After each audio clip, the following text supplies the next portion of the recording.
집집마다 디폴트라.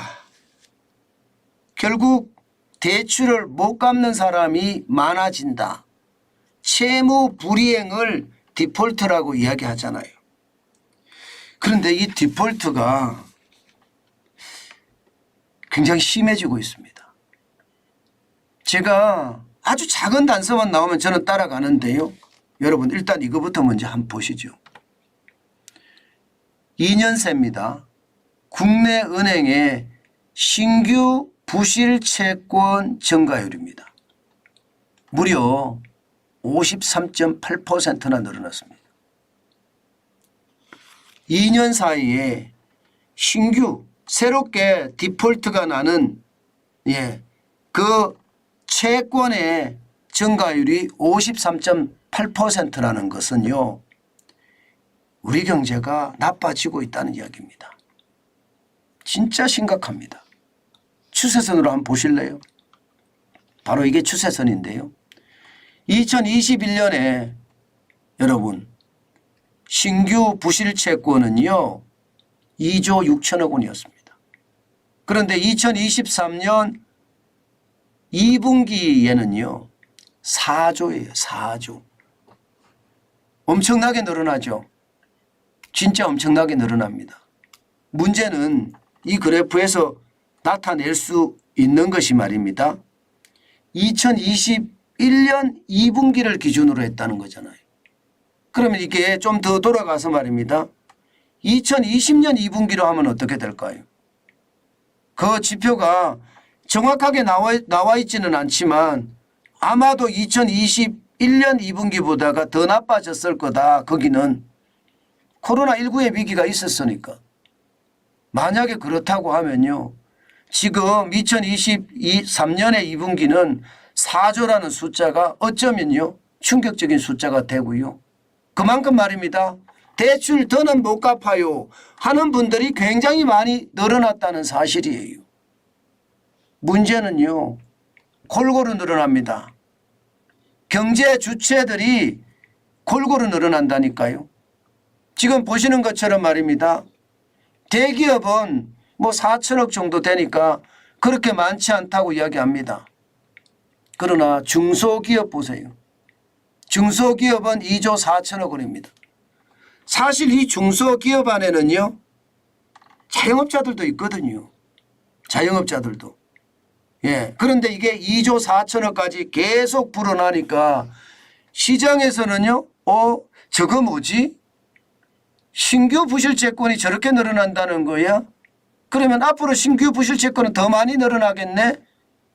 그렇게 생각할 수밖에 없습니다. 왜냐고요?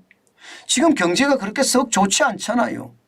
제가 여러분들에게 계속 말씀을 드리는 것은 L자형 침체가 계속 간다는 말씀 드려왔지 않습니까? L자형 침체라는 것은 장기 침체가 오래 간다는 이야기인데 침체가 오래 간다는 이야기는 어쩌면 말입니다.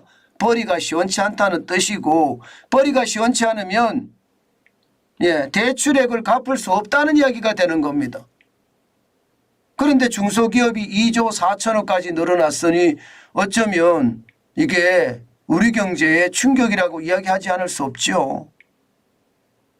문제는 가계입니다. 가계. 가계도 지금 1조가 늘어났습니다. 1조. 이게 여러분 2022년 2분기만 하더라도요. 5천억 정도 수준이었습니다. 그런데 가계도 1조까지 늘어났어요. 그래서 충격이 된다. 심지어 말입니다. 심지어 이렇게 늘어날 때 괜찮을까 이렇게까지 이야기하거든요. 신용카드도 1,000억씩 늘어납니다. 신용카드도. 어쩌면 말입니다. 우리 경제의 부실 채권에 대한 문제, 부채에 대한 문제는요. 점점 말입니다. 더 위기 쪽으로 벼랑끝 쪽으로 몰고 간다. 이런 생각을 아니할 수가 없습니다. 은행은요 건전하다고 이야기합니다. 지금 보시다시피 국내은행의 총 여신 수위를 보면요. 2021년에 2371조 9천억 원에서 2023년 2분기를 보면요. 2,564조 1,000억 원이에요. 굉장히 많이 늘어났습니다. 여신. 반면에 말입니다. 부실채권 비율은요. 2021년보다 낮아졌습니다. 2021년에는 0.5%, 사실 0.5면 굉장히 위기 상황이거든요. 예, 그런데 2022년엔 0.40%로 떨어지더니요. 올해 1분기는 0.41%, 2분기도 0.41%예요. 아니 디폴트가 집집마다 일어나고 있다고 하는데 이게 부실채권 비율은 고정이에요. 고정.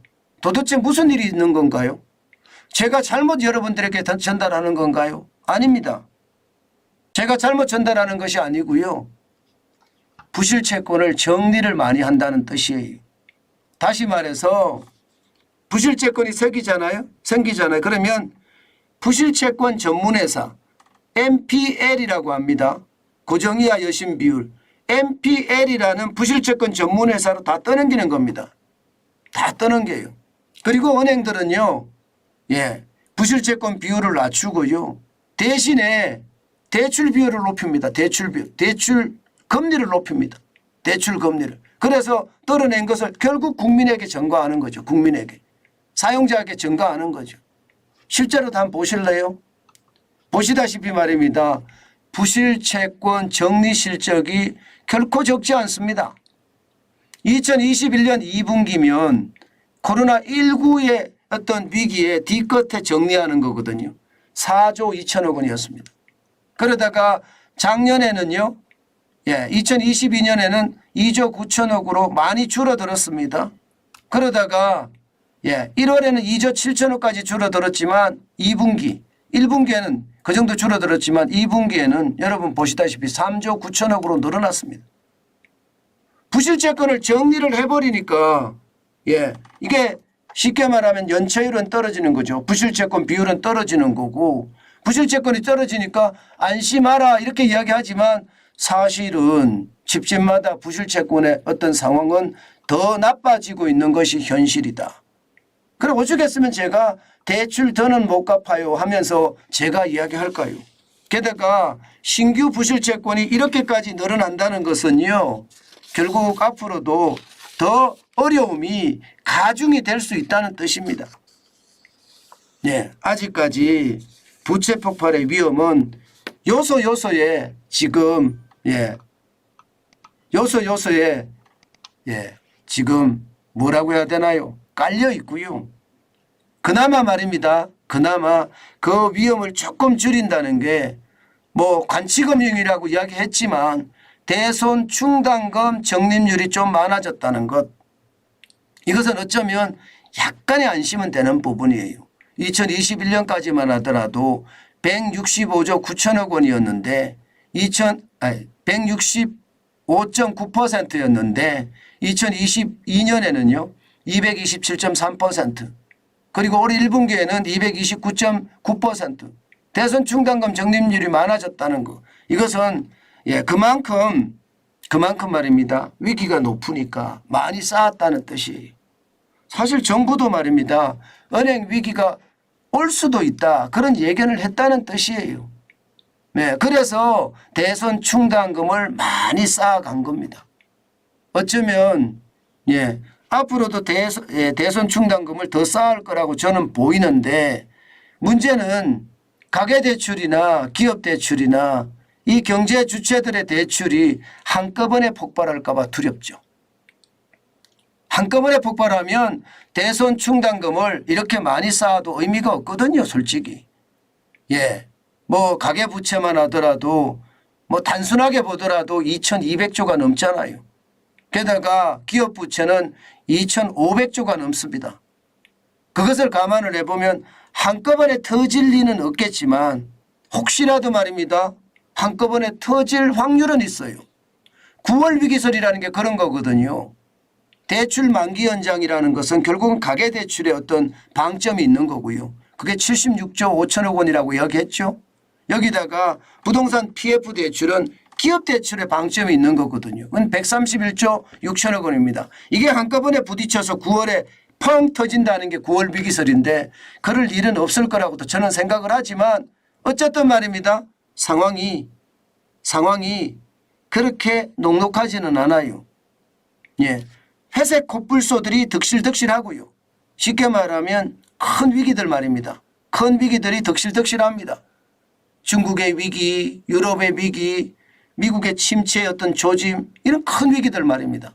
우리나라 같은 경우도 부채의 폭발 뭐 이런 위기들, 소비의 침체 뭐 이런 것들 말입니다. 여기에다 블랙스완 언제 터질지 모르는 우리가 알지 못하는 위험들 아직도 많이 도사리고 있거든요.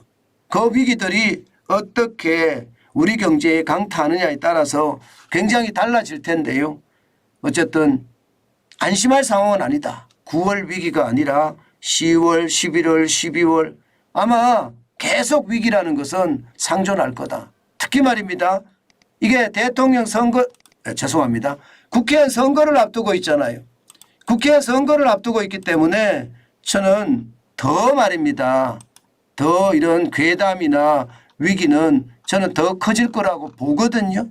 물론 우리 경제가 그렇게 흐약하지는 않다고 저는 생각을 해요. 그렇지만 시장은 어차피 심리 때문에 움직이거든요. 예, 심리 때문에 움직이기 때문에 우리는 그 심리가 어떻게 흐르는지 저는 반드시 예의주시해야 된다고 생각합니다. 저는 예의주시하는 것이 굉장히 필요하다. 그 생각도 여러분들에게 말씀드리겠습니다. 정환진 TV와 함께하면요. 그 위기들요. 언제든지 시시각각 체킹을 할 수가 있고요. 그에 대한 대비책도 마련할 수가 있다는 것 다시 한번 강조합니다.